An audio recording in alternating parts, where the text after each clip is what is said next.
Hello everyone! I am back again with another video and welcome back to my channel! So for today's video, ayan, bagong background, bagong lahat.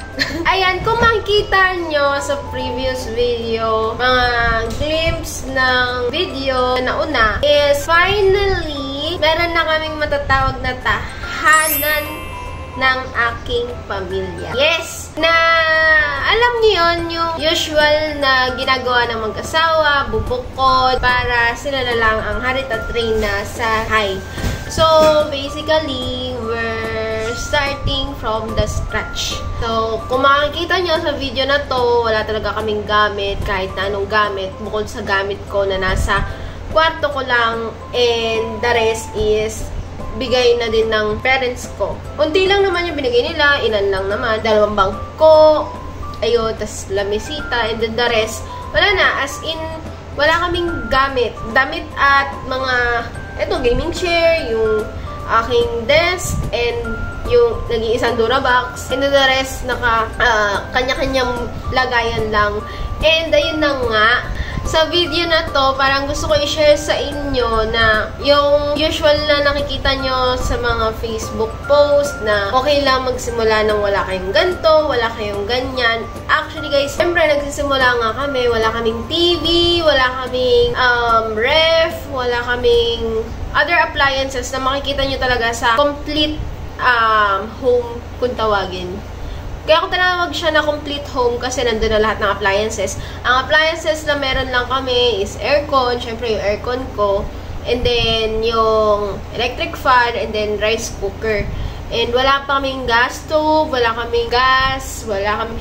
Magluluto lang kami is yung diuling, syempre mag-start pa lang doon. At yun yung magiging struggle kasi meron kaming baby. So, buti na lang itong bahay ay may exhaust fan. So, ayun, parang gusto ko i-share sa inyo yung journey namin na nakahiwalay talaga sa parents ko, and kami lang tatlo. Syempre, actually ngayon, nagsisimula na mag-adjust sa baby ko kasi papasok na ako.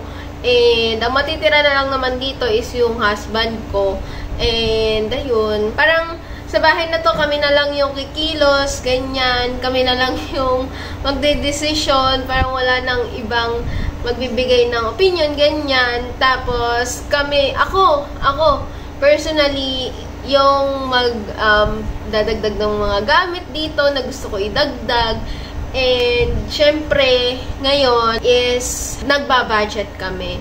Doon papasok yung budgeting naming mag-asawa. Lalo na ngayon na kami na lang ang bubuhay sa aming mag-anak. And, sabi nila, sa una mahirap mag-adjust. Pero, syempre, may pamilya na kami. And, ito na nga, nakahiwalay na kami. So, buhay mag-asawa na. Hindi na buhay dalagat binata kasi may baby na kami. And, ayun, sana hindi mamahay yung baby ko kasi usually sa mga babies, pag nililipat ng bahay, is namamahay, nag-iiyak, ganyan. Ngayon, wala pa dito yung baby ko kasi nandun pa sa bahay ng parents ko. So, baka siguro mamaya nandito na siya. Pero hindi ko na mapapakita sa video to kasi baka mamaya tapos ko na tong video na to.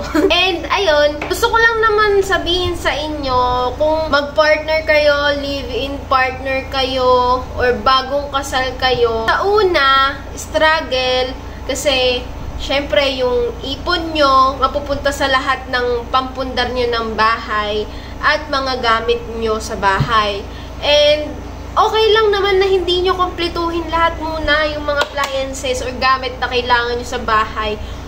Kung anong meron kayo, ayun muna ang pagtiyagaan nyo or unti-untiin nyo na may pundar yung mga gusto nyong bagay na mas mahalaga. Kasi, kung uunahin natin yung gusto lang natin, baka sa huli magsisi kayo, hindi pa pala natin kailangan ito, ba't bumili na tayo ng ganito?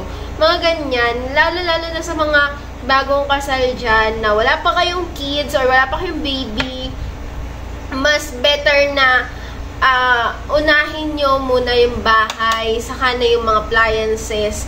Kasi sa bahay, pag nandun na kayo at may mga unting gamit kayo, once na meron na kayong pambili, pwede nyo namang utay-utayin yan eh. Tulad namin, hindi kami bumili ng kung ano-ano muna kasi syempre nagbabudget nga at bagong tira kami sa bahay. And sa huli-huli, yon pag nakaipon ng onte, bibili ng ganito, bibili ng ganyan. Pero, basically, hindi naman siya necessary na agad-agad bibilin mo. Lalo-lalo na kung hindi mo naman pakailangan. So, yun yung lesson sa mga gantong nagbabalak magsarili, ganyan.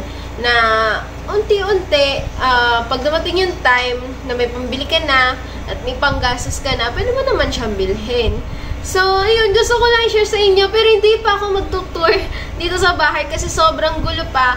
Hindi man siya sobrang laki na bahay. At least may matatawag kaming sariling bahay. So, ayun, ito yung bahay namin. And, nandyan yung asawa ko, ayan, nandyan, naglilibot-libot lang. Wala siya magawa kasi wala naman kaming TV, wala pa kaming internet ngayon. So, baka pag na-upload ko tong video na to, may internet na kami. And makakapag-scroll na siya. Pero for today, it's May 3 ngayon, no? May 3, May 2. May 3, ayan, pang ikatatlong araw. At naghahakot pa rin kami sa bahay ng parents ko. Kasi mas marami sa akin is damit. So, ayun yung mga inahakot namin sa bahay. And, ayun, May 3, nandito na kami sa bahay. And still, baka linggo or bago maglinggo, tapos na namin hakutin yung mga gamit. And si baby, dito na din. And 3 na lang kami. So, bisita na lang yung parents ko sa akin. So, ayun guys, parang wala lang, gusto ko lang i-update kasi alam ko sa inyo, mga curious cat kayo kasi may nag-buy day ako ng bahay, ganyan. And some natuwa, syempre, ganyan. Pero ewan, yung iba, ganyan. Hindi ko din alam. Pero gusto ko lang i-upload to para ma-inspire din kayo kung bago kasal kayo na kung hanggat maaari is bumukod kayo and hanggat meron kayong pambukod is gawin nyo na. Kasi mahirap tumira sa isang bubong na dalawa ang harit tray na. Gawa ng, syempre, may desisyon din naman kayong pansain nyo lang at may desisyon silang pang sarili lang nila. So, ayun yung magiging lesson nitong video na to.